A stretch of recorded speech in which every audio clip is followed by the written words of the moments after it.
Mr. Speaker, but you must allow me to actually point out the anomalies that we have had. Mr. Speaker, beginning with the procedure, that one day public participation cannot be adequate, cannot be meaningful to something that is as important as this.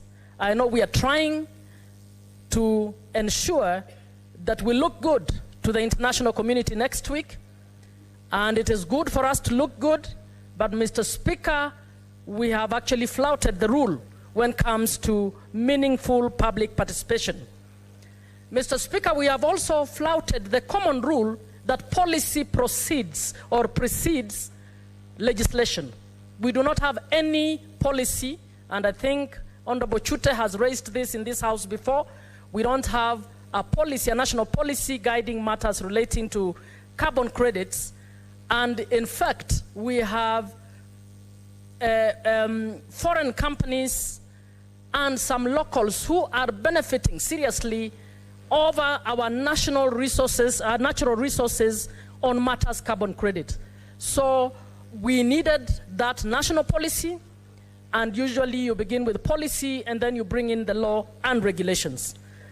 Mr. Speaker, having said that, I hope that even if this law is passed, that we will agree on the need to come back and regularize some of the issues. And because I have very few minutes, I would want to suggest that we actually relook at some of the things. Mr. Speaker, this law has largely focused on carbon credits and is benefiting mainly, has provided a lot more that will benefit the international community than the communities, the local communities. Mr. Speaker, this law has limited the role of county governments and communities. Even though it makes reference to communities, it is a vague reference to communities. Any community member reading this law will not be clear what this means for them as a community.